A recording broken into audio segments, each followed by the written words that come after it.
Boa tarde, Inácio. Vamos seguir, então, aqui com a nossa entrevista, recebendo a deputada Adriana Ventura. A deputada Adriana Ventura, que há pouco passou aqui pelo Salão Verde, participou da sessão aqui presencialmente, diferente da escolha de muitos outros deputados nessa quinta-feira. Mas, deputada, nós vamos repercutir justamente a representação do Partido Novo a respeito dessa viagem da primeira-dama, que chamou a atenção e foi alvo aí da ação do partido. Quais são as irregularidades apontadas pelo Novo nessa representação ao Tribunal de Contas da União? Olha, as irregularidades, inclusive, já foram mencionadas por vocês de uma maneira muito clara, porque é uma representação muito simples.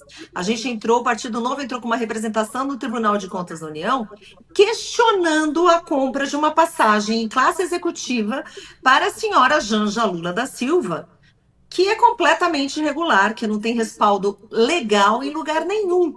E isso, na verdade, tem se repetido. Nos últimos 2 anos, nós já entramos com várias representações e questionamentos sobre os gastos da primeira-dama, uma vez que ela não exerce nenhum papel, ela não pode ter nenhum tipo de gasto, porque ela não tem nenhuma função. Então, isso eu acho que é bom deixar bem claro. E comprar passagem executiva, especialmente, tem uma regra muito clara. Existe um decreto de 2022 que fala que para comprar passagem em classe executiva, você precisa primeiro ter mais de 7 horas de voo, e são casos específicos, somente ministros de Estado ou alguns servidores públicos do alto escalão. Tem uma classificação muito clara e ela não se aplica. Agora, deputada, uma curiosidade. Deputada, deixa eu aproveitar. Wilson. Faça a sua pergunta, Não, desculpa, Débora, por ter te atrapalhado, ter te atropelado. Já é a questão do almoço, gente. 12:30, a fome bate, então você já fica logo, né? Você pensa logo no almoço pós-programa. Mas a senhora falou uma questão que agora me veio o seguinte raciocínio, deputada. A Janja não faz parte do primeiro escalão. O governo Lula compra passagem para alguém que não faz parte do governo, que não tem cargo no governo, ou seja, uma pessoa física normal. Isso não pode ensejar uma denúncia por crime de responsabilidade justamente por manter esse tipo de gasto com a primeira-dama, deputada? Olha, a gente inclusive precisa voltar para trás, porque eu quero lembrar para você, Wilson, que é um prazer falar com você. A gente está questionando vários gastos absurdos que tivemos nos últimos 2 anos. Essa viagem específica que a gente está falando da classe executiva é a viagem para Roma, né? Então, a gente entrou em contato, inclusive, a comunicação SECOM falou que ela é colaboradora do Ministério, esse dinheiro veio do Fundo de Desenvolvimento Agrário, uma conversa mole que não tem respaldo legal. Na minha visão, tem que ser enquadrado em crime de responsabilidade, porque é um absurdo cidadão brasileiro pagar por isso. Não só por isso, vamos lembrar também dos outros todos abusos que a gente tem. A história dos móveis de luxo do Palácio da Alvorada é um caso típico. Mandou comprar, acusou que os móveis sumiram, fez uma acusação muito leviana, uma coisa leviana até. Depois os móveis foram encontrados e compraram móveis de luxo.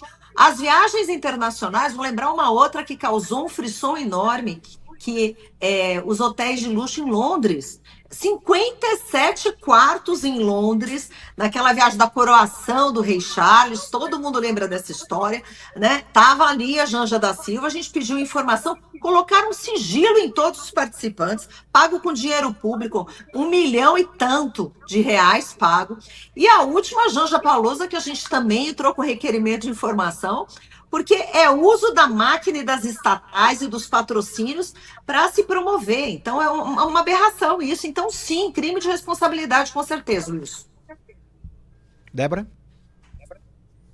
Sim, eu ia perguntar justamente sobre as outras iniciativas do partido em relação à conduta do governo e da própria primeira-dama. São várias representações aí ao Tribunal de Contas da União, aos órgãos de fiscalização. Recentemente, o programa Pé de Meia também foi alvo da ação do Novo, aqui por parte dos deputados e senadores.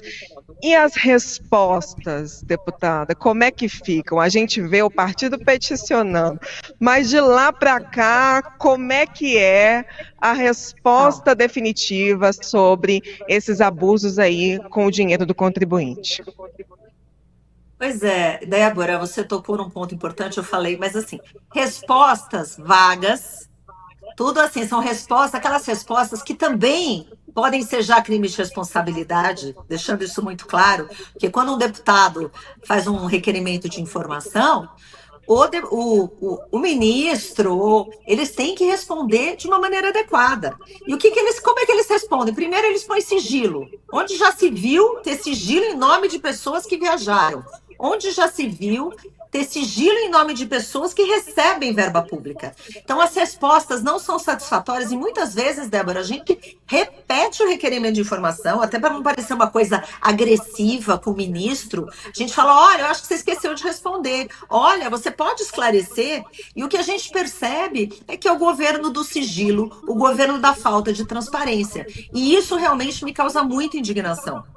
Porque isso era tão criticado e eles colocam em sigilo tudo, até o que é básico, né? Então a gente não sabe quem ficou nos 57 quartos, a gente não teve resposta satisfatória sobre os móveis que estavam sumidos e foram encontrados e foram recomprados e o cidadão pagou, e a gente ainda está questionando muitas estatais em relação aos patrocínios feitos para a Janja, porque está fora da missão institucional das estatais. Então, isso não faz o menor sentido. Para mim, tudo isso é crime de responsabilidade.